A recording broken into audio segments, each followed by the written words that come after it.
Bonjour à vous tous et bienvenue sur ce plateau de questions ouvertes. Alors comme chaque semaine, je vous propose ce rendez-vous avec l'actualité qui nous permet de la décrypter et de mieux la comprendre. Et nous faisons cela avec des éditorialistes des médias chrétiens. Aujourd'hui, j'ai le plaisir d'accueillir sur ce plateau Guillaume Goubert. Bonjour. Bonjour. Vous êtes rédacteur en chef à La Croix. Jean-Luc Mouton, bonjour. Bonjour. Vous êtes directeur de la rédaction de l'hebdomadaire protestant Réforme. Alors, une question à l'ordre du jour de cette semaine. Les journaux sont-ils indépendants des pouvoirs? Alors, vous me direz, cette question est rituelle, bien sûr, mais un sondage réalisé par la Sofres et publié par La Croix donne chaque année la température de l'opinion. Et l'on constate cette fois-ci que les Français doutent toujours plus de cette indépendance de la presse, car il est également rituel d'évoquer la crise de la presse. Les États généraux de la presse, réunis à l'initiative de Nicolas Sarkozy, viennent d'avancer un certain nombre de propositions.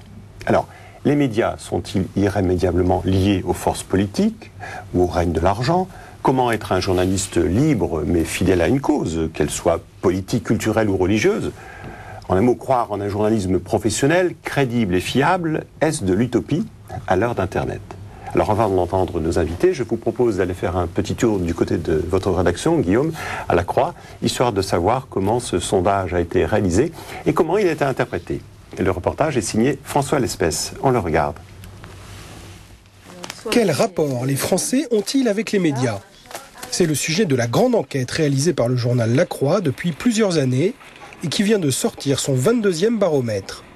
Si 3 Français sur 4 accordent un intérêt croissant aux médias, la confiance quant à l'information donnée est en revanche à la baisse. Épinglé en particulier, le peu d'indépendance supposée des médias quant aux pressions du pouvoir politique et financier. À la question pensez-vous que les journalistes sont indépendants face au pouvoir politique? Cette année, ils étaient 61% à penser que nous n'étions pas indépendants vis-à-vis du pouvoir politique. Ce qui est vraiment inquiétant. De la même manière, vis-à-vis des pressions de l'argent, 59% des Français, en tout cas dans le sondage que nous publions, pensent que nous n'arrivons pas à créer cette distance absolument nécessaire et indispensable vis-à-vis du pouvoir ou des pressions de l'argent. La défiance vis-à-vis de nous, vis-à-vis des médias, est extrêmement importante. Plus de la majorité des Français n'ont pas confiance dans la manière dont nous traitons l'information. Une méfiance en hausse de près de 5% par rapport à l'année dernière. Mais une autre dépendance existe, peut-être plus insidieuse, celle des journalistes à la pensée unique. Les journaux disent-ils tous la même chose? Si le reproche n'est pas nouveau, il prend de plus en plus d'ampleur. Vous savez déjà, Pierre Bourdieu était l'un de ceux qui, le premier sans doute, ou l'un des premiers, avait théorisé l'esprit moutonnier des journalistes, cette manière de se lire les uns les autres et de se répéter les uns les autres. Les Français, semble-t-il, trouvent qu'il n'y a pas de grande différence entre nos journaux, entre la manière dont nous traitons l'information. Dans cette vaste défiance, les médias chrétiens semblent avoir des atouts propres. On s'adresse en général à des chrétiens et nos lecteurs ou notre cible ou ceux à qui on s'adresse attendent de nous une coloration, une spécificité, une identité chrétienne. Cette dignité dans l'information. Dès lors qu'on remplit cela, déjà on a un contrat de confiance qui est à moitié rempli. Puis enfin, on est peut-être moins soumis à la pression de l'argent. Nous ne nous adressons pas d'abord à des annonceurs, mais à des lecteurs. Dans cette grande crise de confiance médiatique, les médias chrétiens semblent donc avoir toujours plus une voix différente à faire entendre, à temps et à contre-temps. Alors Guillaume Goubert, ce sondage que vous publiez tous les ans dans le journal La Croix n'est pas très optimiste quand on voit en effet les chiffres. Je reprends les deux principaux. Est-ce que les journalistes sont indépendants de la politique? 61% des Français disent non, ça fait plus 4 points par rapport à l'an passé. Est-ce que les journalistes sont indépendants de l'argent? 59% des Français disent non, ça fait plus 5 points par rapport à l'an passé. C'est une évolution pessimiste? Oui, c'est une évolution qui n'est pas réjouissante. Ce baromètre existe depuis plus de 20 ans et effectivement, la méfiance des Français a plutôt tendance à s'accroître au fil du temps. Il y a quand même un élément positif dans ce sondage qu'il faut toujours rappeler, c'est que l'appétit pour l'information reste très fort. C'est-à-dire que, je crois de mémoire, 74%. C'est ça. 3 Français sur 4 sont intéressés par les médias. Sont en attente d'informations, sont intéressés par les médias, regardent la télévision, écoutent la radio, lisent les journaux, etc. Donc pourquoi une telle méfiance?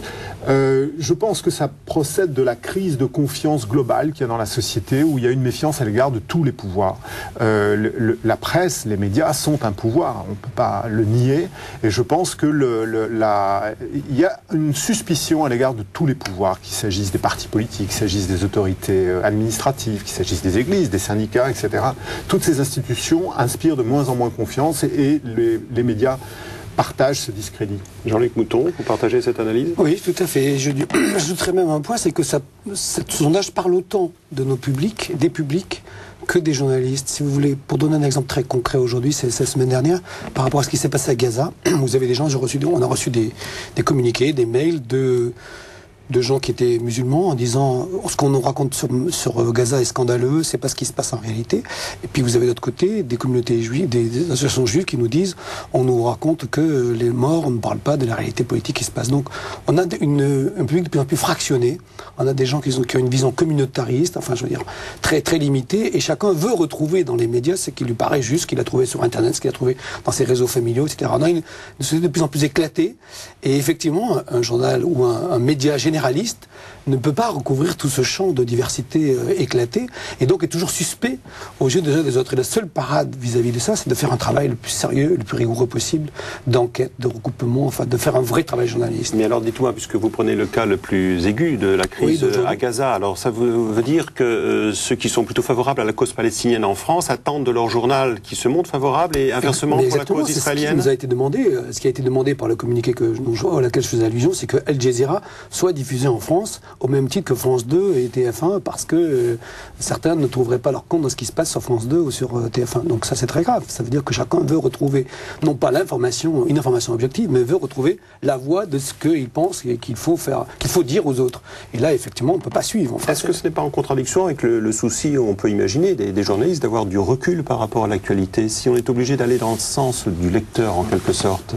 Bah oui, bien sûr. Je veux dire, nous n'avons, comment dire, c'est là où on vient à cette question de confiance, c'est que c'est vrai qu'il faut incarner une forme d'autorité, c'est-à-dire que une forme particulière d'autorité, mais qui est celle de dire, écoutez, on essaie de vous dire quelque chose qui est le plus proche possible de la réalité. Alors, pas parler d'objectivité, parce que comme a dit un jour, je crois, Yves Montand, au nom de l'objectivité, on a tué des millions de personnes. Mais il faut essayer d'être le plus fidèle, le plus honnête possible, et que le lecteur ait confiance sur le fait qu'on lui présente une vision des choses qui est la plus équilibrée qui soit possible. Donc, ce qui ne veut pas dire 5 minutes pour les uns, 5 minutes pour les autres. Hein, soyons bien d'accord. Je veux dire, il s'agit de rendre compte simplement de l'ensemble de la réalité, du plus qu'on le peut. Voilà, mais sur un sujet comme Gaza, c'est particulièrement difficile. Je ne crois pas qu'il y ait d'autres sujets, comme dit Jean-Luc, dans l'actualité qui suscitent des réactions aussi passionnées, où on peut être accusé dans la même journée d'être violemment pro-palestinien ou scandaleusement pro-israélien. Alors ce qui relève plutôt en général du rituel, dans les rubriques notamment en politique, on peut accuser les journaux d'être plutôt en faveur de Nicolas Sarkozy, d'autres d'être plutôt trop critiques. On rencontre souvent ça, j'imagine, dans les courriers de vos lecteurs. Bien sûr, on a tous les cas de figure dans nos lecteurs. Alors comment trouvez-vous la bonne solution? Est-ce que vous estimez en effet ce que disait Guillaume Gaubert? Est-ce que vous estimez qu'il faut un certain recul lié à une certaine forme d'honnêteté, d'équilibre, ou de toute façon il faut quand même de temps en temps savoir prendre parti? Non, mais d'abord il faut faire vraiment un travail de journaliste, c'est-à-dire qu'il faut séparer déjà les faits, le commentaire, l'analyse. Chaque métier, enfin, chaque rubrique a son sens particulier. Si on fait une analyse d'une situation politique, on fait l'analyse, on donne la parole à chacun, et puis le lecteur juge. Si on fait un commentaire, on dit voilà, moi je fais un éditorial, je fais un commentaire, c'est un commentaire, ça engage mon journal, mais c'est pas un fait objectif. Et c'est vrai que souvent on est dans le mélange des genres dans les journaux. Je trouve que dans les journaux régionaux, on est beaucoup dans ce mélange où on fait du commentaire en même temps qu'on raconte, on donne une information.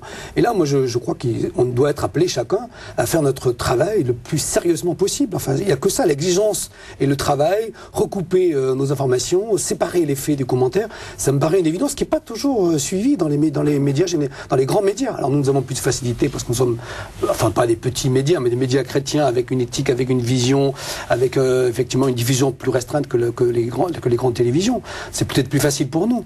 Mais en tout cas, cette exigence de rigueur, moi je pense qu'il n'y a pas d'autre solution pour rendre sa crédibilité à la presse. Vous séparez le commentaire de l'information oui, je pense que les deux, en tout cas on a fait beaucoup de progrès dans ce domaine depuis longtemps, et je veux dire, tout ce qu'on peut faire dans ce domaine est utile, parce que je crois qu'il est à la fois important que notre contenu inspire confiance, comme je disais tout à l'heure, mais en même temps, il est important aussi qu'on exprime une opinion, qu'on prenne parti. Ça me paraît nécessaire. Je pense que beaucoup de journaux, beaucoup d'éléments dans la crise de la presse aujourd'hui tient au fait qu'on fait des journaux qui disent un peu tout et son contraire, dont on ne sait pas très bien ce qu'ils pensent eux-mêmes. Nous, ce qu'on voudrait, c'est arriver à faire en sorte que, à la fois, les faits soient narrés de manière qui puisse inspirer confiance au lecteur, mais qu'en même temps, le regard que nous, je dirais éditorialistes, nous portons sur l'événement soit aussi clairement identifié. Je veux dire, il est important que nous prenions parti dans un certain nombre de circonstances. Vous pouvez nous donner quelques exemples de vos journaux qui prennent parti? Quels sont les sujets ou les causes qui méritent que La Croix ou que Réforme prennent parti? Je sais pas, nous, par exemple, on s'est beaucoup engagé sur la question des sans-papiers. Par rapport à la CIMAD, par exemple, dans les centres de rétention, on a estimé que la position que prenait le ministre Hortefeux, qui a essayé de mettre hors du jeu, enfin du travail des centres de rétention de la CIMAD, était un mauvais coup porté à la fois à une institution qui faisait un travail formidable sur le terrain, et en même temps aux étrangers qui étaient en situation de rétention que personne ne pourrait suivre de manière sérieuse et avec une vision nationale. Donc là, on s'est engagé. On a pris position. Mais en même temps, je crois que ce qui est important, c'est pas tellement... Enfin, les gens attendent une prise de position. Je suis tout à fait d'accord avec ce que dit Guillaume. Peut-être que là, il y a une sensibilité protestante. Nous, on prétend pas... Et je crois que dans ce qu'on écrit, c'est important aussi. On prétend pas avoir une position qui soit la bonne position, qui soit, pour y aller vite, pour la position de l'Église, ou la position chrétienne, ou la position conforme à la vision de l'Église. Nous, on se dit, voilà, nous, on a une position, les lecteurs en ont peut-être une autre, mais la vérité, elle est entre nous deux. Elle est entre notre position et ce que pensent les lecteurs. Elle est dans la discussion, dans le va-et-vient, dans le débat. Nous favorisons plutôt le débat, l'échange, la contradiction. On a une rubrique qui s'appelle Disputatio, ça remonte aux disputes du XVIe siècle, où on pense que la vérité, elle n'est pas d'un côté et de l'autre, nous n'avons pas plus raison que nos lecteurs, mais elle est dans l'échange, dans la discussion, pour éclairer la décision et la conviction de chacun. Notre but, c'est pas de donner des idées. La Croix, moi je veux dire à Jean-Luc que la Croix prétend pas refléter la position de l'Église. Bon, je veux dire, elle reflète ses propres convictions. Je pense que les éditorialistes rendent véritablement un service, c'est-à-dire qu'ils produisent une opinion à laquelle les autres peuvent se confronter. Qui sort de repères, quoi. Oui, je veux dire, ne serait-ce que pour dire, je suis pas d'accord avec vous. Je pense que de même, on se moque souvent des futurologues, certains journalistes ou analystes géopolitiques qui disent dans 10 ans l'Iran ce sera ceci, etc. C'est vrai qu'ils se trompent tout le temps, mais en même temps, ils rendent un service parce qu'ils nous aident à réfléchir, à nous confronter à la réalité, à nous dire est-ce que je suis d'accord avec lui, est-ce que je suis pas d'accord avec lui. Je pense que les éditoriaux, ça rend un petit peu ce service-là. Alors, pour répondre à la question de Dominique, sur quoi est-ce qu'on prend position? Je pourrais citer le même exemple que Jean-Luc sur l'immigration, mais je prendrais un exemple qui me paraît intéressant parce qu'il touche en même temps à notre identité de canard engagé religieusement, c'est que nous sommes très engagés vis-à-vis du dialogue interreligieux, dialogue œcuménique et dialogue interreligieux. Alors que dans l'Église catholique, il y a un certain nombre de personnes, y compris en situation d'autorité, qui sont extrêmement prudentes, pour ne pas dire réticentes sur le sujet. Alors, je ne dis pas que nous, on en parle avec un enthousiasme candide. On voit bien toutes les difficultés que ça pose, les dangers, perte d'identité, etc. Mais en même temps, fondamentalement, on garde ce choix de favoriser le dialogue entre les religions. Et on voit bien en ce moment, autour des événements du Proche-Orient, à quel point c'est important, y compris par rapport à la société française. Vous disiez que la presse, elle est mise en accusation parce qu'elle incarne en quelque sorte un pouvoir, mais on sait aussi que le rôle traditionnel de la presse, c'est d'être un contre-pouvoir, c'est-à-dire d'exercer un regard critique à l'égard des institutions. Est-ce que des médias chrétiens ont la pleine liberté d'exercer un regard critique à l'égard de leurs institutions, que sont soit les églises protestantes, soit l'Église catholique? Ça, c'est clair que... Moi, je suis tout à fait d'accord qu'on exerce un pouvoir, et que ce pouvoir, quelque part, il énerve, il excite les gens, parce qu'on a un pignon sur rue, on a la possibilité d'exposer nos opinions, et on peut nous contester, mais elles sont là, elles restent. Et souvent, on a affaire à des gens qui le prennent assez mal, notamment les institutions d'église, parce que eux, ils ont une vision, ils ont une idée qu'ils veulent transmettre, et nous, on la prend en la référence à d'autres espaces plus grands. Par exemple, nous, systématiquement, quand les églises protestantes prennent une position, on se demande ce que font les catholiques ou ce que diraient les uns et les autres, et donc, on a l'impression, eux, ils ont l'impression qu'on minimise ce qu'ils ont dit. On le réfère à des ensembles plus larges pour faire comprendre où ça prend place, et eux disent mais enfin c'est pas ça qu'on a voulu dire, vous avez noyé notre information, et donc ils sont jamais très contents de ce qu'on fait. C'est le gage de votre liberté à l'égard de l'institution. C'est pas un gage, je crois que c'est notre travail. Notre travail, c'est pas d'être un porte-parole, c'est pas, si on prend un communiqué de n'importe quelle église qu'on le met dans nos journaux, il est illisible. Enfin, je veux pas critiquer ce que font les églises, mais globalement ça tombe des mains. Donc nous, l'idée c'est de le rendre vivant. Vous voulez séparer l'information de la communication? Non, mais en plus de ça, c'est pas notre travail. Notre travail, c'est de rendre aussi intéressant et de référer à des ensembles plus larges que j'ai tout à l'heure, ce que les églises disent. Et donc de dire aux autres, vous pensez quoi de telle et telle opinion qu'a formulée telle et telle église? Mais ça, évidemment, c'est pas l'objectif des églises. L'objectif des églises, c'est de définir une ligne. Et nous, on fait tout à fait autre chose. On ne fait pas de la communication, on fait du journalisme. Et alors, ça leur plaît pas toujours. Le regard critique, la liberté de la croix à l'égard de l'institution ecclésiale va jusqu'à quelle limite? Autrement dit, est-ce que votre liberté de journaliste pose un certain nombre de balises dans ce cas-là? Nous avons une appartenance, je veux dire, qui est clairement affichée, ne serait-ce que par notre titre. Nous sommes un quotidien catholique. Qui essaie de porter un regard chrétien sur l'actualité. Avec des lecteurs catholiques. Avec des lecteurs qui sont la plupart, qui sont orientés. Pour une très grande part catholiques. Alors, quelle est notre liberté vis-à-vis de l'institution? Quelle est notre liberté vis-à-vis de la Conférence des évêques de France? Quelle est notre liberté vis-à-vis du Saint-Siège? Moi, je dirais que notre liberté, elle est grande dès lors que nous faisons très bien notre travail. C'est-à-dire que si nous sommes capables d'être irréprochables professionnellement, nous avons beaucoup de liberté. Si nous faisons des erreurs sur le plan professionnel sur ces sujets-là, notre liberté se réduit comme peau de chagrin. Alors, 37% des personnes qui ont été interrogées dans ce sondage se montrent favorables à l'intervention de l'État pour aider la presse. Alors là, on en vient un petit peu à la partie plus économique, c'est-à-dire la dépendance par rapport, comme on dit, aux forces de l'argent. Est-ce que vos journaux sont, eux, peut-être moins que d'autres, bien entendu, soumis à ces pressions liées à l'argent, à travers soit la publicité, soit à travers, bien entendu, le jeu économique de cette société? Écoutez, pour dire les choses clairement, je crois que nous sommes parmi les journaux qui sont le moins dépendants des forces économiques. Et je crois que justement notre ancrage chrétien, enfin nous on affirme clairement aussi, enfin, la Croix et la Réforme, à ce moment-là, on est très proches, parce que autant la Croix, quoique la Croix appartient à tous les chrétiens, mais autant la Croix est le journal catholique, autant nous sommes le journal protestant. N'est-ce pas aussi un aveu de faiblesse à travers cette Mais pas du tout. Nous, on a un contrat de lecture avec nos lecteurs. C'est-à-dire que nos lecteurs, ils attendent, ils nous achètent, ils s'engagent à s'abonner à ce journal, parce que c'est un journal qui a une ligne. Il est né dans la résistance, il fait un lien entre le message biblique et l'engagement social, politique, économique, culturel, de faire un lien avec la culture et le monde d'aujourd'hui. Les gens cherchent ça dans ce journal et on leur donne. Et le contrat qu'on a avec eux, c'est qu'au fond, on ne doit pas dépendre ni des églises, ni des puissances financières, mais on dépend que de ce rapport que nous avons avec les lecteurs. Donc moi j'ai un modèle économique très simple, on a 10% de publicité, tout le reste c'est 90% des abonnements, et on dit aux lecteurs, quand il nous manque de quoi finir l'année, ou quand on a besoin de faire des investissements, on dit aux lecteurs, ce journal vous l'aimez, c'est votre journal, si vous voulez qu'il continue, qu'il se développe, il faut donner plus, et ils marchent, ils le font. C'est-à-dire que c'est les lecteurs qui portent le souci financier du journal. On leur explique notre situation, on est transparent sur nos comptes, et on leur dit, voilà, on a besoin de temps pour continuer, pour relancer telle et telle opération. Et c'est le contrat qu'on a avec eux, et ça marche comme ça. Alors, est-ce que la Croix est dans la même situation, ou souhaite oui, moi, je suis heureux. En quelque sorte de dépression économique qui permettrait de penser qu'elle joue un rôle économique aussi, la Croix? Moi, je suis heureux de dire que la Croix est un journal qui équilibre bien ses comptes, qui ne coûte d'argent à personne. Ça a longtemps coûté de l'argent au groupe de presse qui l'édite, c'est-à-dire Bayard, et maintenant ça n'est plus une charge pour le groupe Bayard. Donc, par le fait même, ça n'est par exemple pas une charge pour l'Église de France. Nous ne recevons aucun subside de l'Église, ce qui n'est pas le cas dans tous les pays. L'équivalent italien de la Croix qui s'appelle Avenir, et chaque année, la Conférence des évêques boucle les comptes. Chez nous, il y a une subvention de l'État quand même pour la Croix. Alors, j'allais y venir, c'est ravi. Les aides de l'État. J'allais préciser que sans la subvention que reçoit, les aides de l'État que reçoit la Croix, et la Croix en reçoit plus que d'autres, je n'ai pas honte de le dire, une aide qui s'appelle l'aide pour les quotidiens à faibles ressources publicitaires, c'est vrai que nos comptes ne seraient pas positifs. Donc nous sommes dépendants de cette aide de l'État. Elle n'est pas accordée qu'à nous, donc ça nous laisse quand même dans une situation de relative liberté. Mais il est vrai que la presse est en France une des industries les plus subventionnées, et que c'est un des signes de sa mauvaise santé. Alors, dernier point que je voulais évoquer avec vous, à travers les chiffres du sondage paru dans la Croix, c'est qu'est-ce qui paraît fiable et crédible aux yeux des sondés.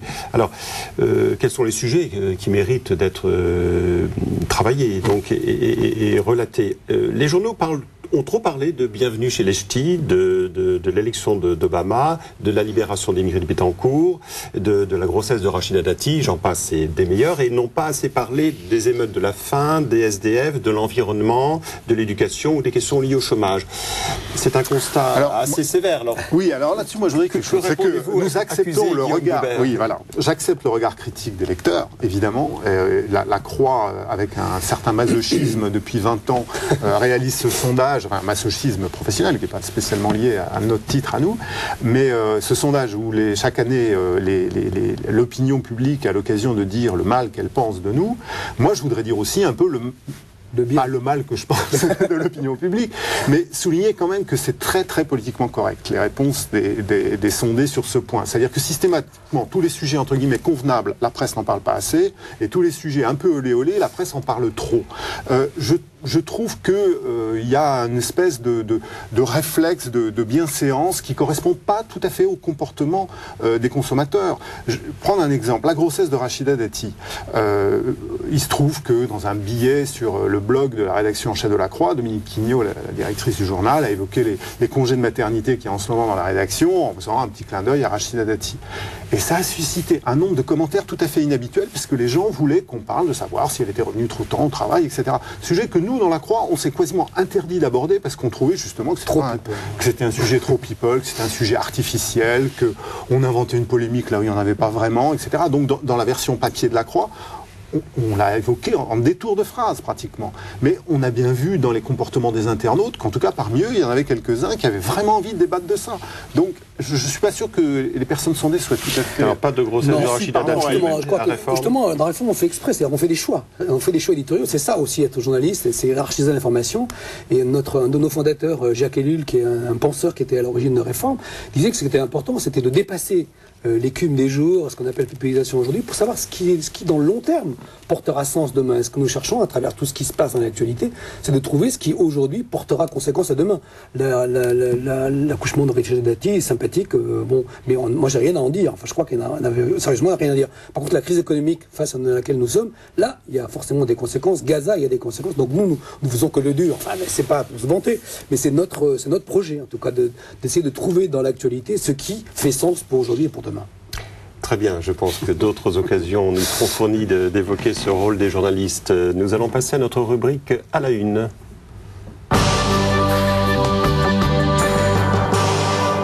Dans la Croix de cette semaine, de ces jours-ci, qu'est-ce que vous avez mis en valeur ? La une de jeudi matin est assez significative d'ailleurs de notre conversation. On évoque Gaza au travers de la responsabilité des forces religieuses, notamment en France en l'occurrence, et cette nécessité d'un dialogue entre les différentes religions pour que le nom de Dieu, je dirais, ne soit pas scandaleusement mêlé à des événements tragiquement humains. Mais on ne traite pas ça seulement, par exemple, dans ce dossier-là, uniquement sous l'angle des religions, mais également une enquête très très intéressante qui a été faite dans les établissements scolaires pour voir comment les professeurs et les chefs d'établissement géraient ce sujet dans la vie de leur classe. Jean-Luc Mouton, dans Réforme. Nous avons titré sur ce qui attend Obama. C'est-à-dire que la semaine prochaine, nous avons le début de la présidence d'Obama. Donc on a fait tout un reportage sur ce qui se passe aux États-Unis au niveau de la pauvreté aujourd'hui. Enfin, des gens qui sont à la rue, puis qui ont perdu leur appartement à la suite de tout ce qui s'est passé avec l'histoire des subprimes. Mais pas seulement au niveau intérieur, c'est très important, mais aussi au niveau international. Et là, on a un reportage aussi sur des gens qui parlent de Gaza, et ils concluent les deux, du côté palestinien ou du côté israélien, en disant on ne va pas s'en sortir nous-mêmes, on n'arrive pas, on est désespéré de la paix. Peut-être qu'Obama va nous aider à résoudre ça. Donc il y a beaucoup d'espoir. En même temps, il faut dire qu'il y a peut-être trop d'espoir sur Obama, mais la présidence d'Obama est vraiment très attendue. On ne sait pas ce qui va se passer, mais c'est peut-être un des espoirs aujourd'hui dans le monde que les choses évoluent. L'espérance Obama, dont nous aurons sûrement l'occasion de reparler, que ce soit pour la France ou pour les États-Unis. Eh bien, il est temps de passer à notre ultime rubrique, en bref.